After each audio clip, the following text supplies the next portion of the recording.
सृजन, निर्मिती हा चैतन्याचा स्वभाव आहे.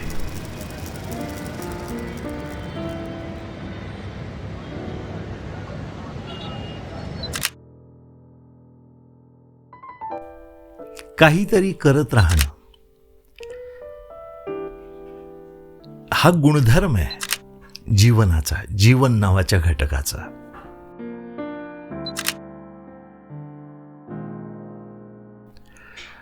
आणि जेव्हापासून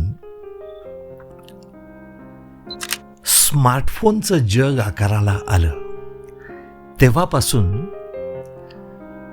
स्मार्टफोनमधल्या कॅमेऱ्यांनी अनेक क्लिक्स जगभरामध्ये घेतले जातात.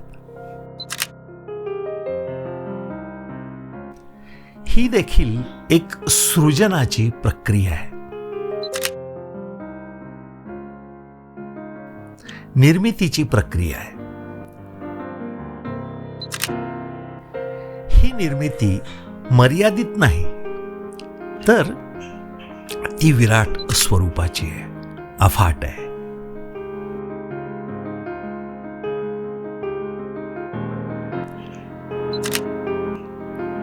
परंतु या अफाट अशा इमेजेसच्या गर्दीमध्ये लक्षात राहण्यासारख्या इमेजेस या तुरळक असतात, निवडक असतात.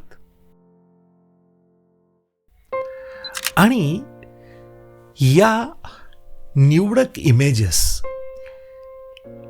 त्यामध्ये एवढं काय नॉस्टॅल्जिक आहे, त्याच्यामध्ये एवढं काय विशेष आहे हे जाणून घेण्याचा प्रयत्न अनेक जणांनी केला.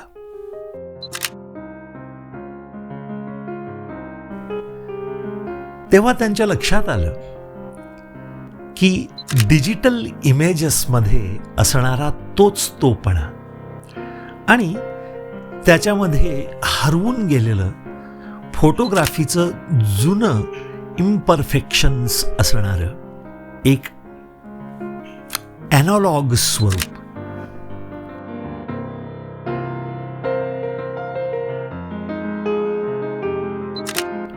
आणि म्हणूनच अनेक हौशी फोटोग्राफर स्मार्टफोनच्या काळामध्ये जुन्या फोटोग्राफिक मेथड्सकडे, जुन्या कॅमेराजकडे किंवा त्यांच्या फिल्टर्समधून होणाऱ्या सिम्युलेशन्सकडे वळले.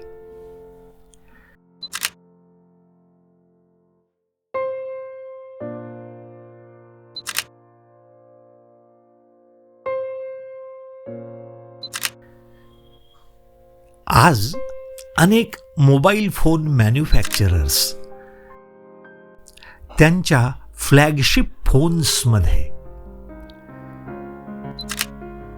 अगदी विंटेज लुक्स असणारे काही जुने लेन्सेस आणि कॅमेराज, त्यात काही ब्लॅक अँड व्हाईट देखील आहेत, तर ते इंटिग्रेट करत आहेत. लाखो रुपये किमती असलेले हे मोबाईल फोन्स तो जुना नॉस्टॅल्जिया, ती व्हिंटेज व्हाईब जागवत आहेत. हे भन्नाट आहे.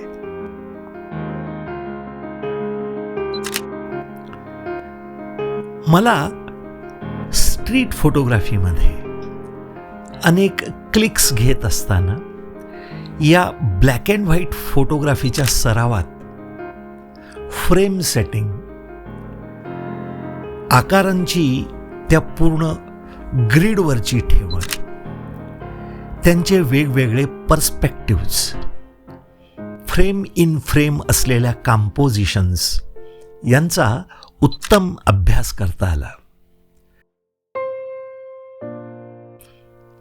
फोटोग्राफीचा छंद जोपासायचा असेल तर एक मात्र आवर्जून करायला हवं.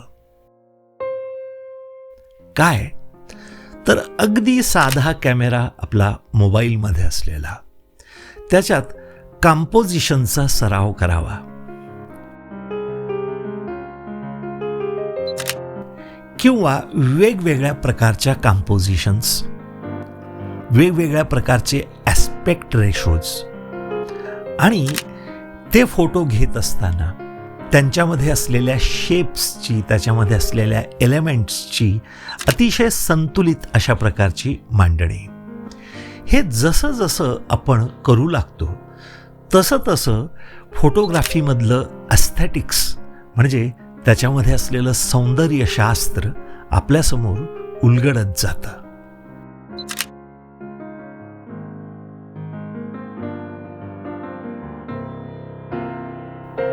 मित्रांनो, मी लक्ष्मीरमण ओझा आणि आपण पाहत आहात विंटेज व्हाईब.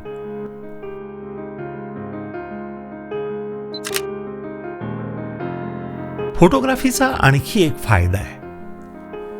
आपण जसे जसे फोटोजेनिक फ्रेम्स क्लिक करू लागतो तशी तशी आपल्या निरीक्षणामध्ये, आपल्या समोर असलेल्या जगामध्ये असलेल्या फोटोग्राफिक फ्रेम्स शोधण्याची आपली तयारी हळूहळू होऊ लागते. आजूबाजूचं जग हे नेमकं फोटोग्राफीच्या कोणत्या नियमात किंवा कोणता नियम ब्रेक करून आपण त्या एका क्लिकमध्ये बसवणार आहोत किंवा कॅप्चर करणार आहोत, याचा हळूहळू सराव होऊ लागतो. फोटोग्राफीमुळं निरीक्षण क्षमता ही कमालीची वाढते, परंतु केवळ क्लिक्स नाही, जाणीवपूर्वक आणि चांगले घेतलेले क्लिक्स. तसं बघावं तर इंस्टाग्राम आणि इतर समाज माध्यमं फोटोग्राफ्सनी प्रचंड भरलेली आहेत, परंतु त्यामध्ये आपले फोटोग्राफ्स त्यांचं वेगळेपण जपतात का, हे महत्त्वाचं आहे.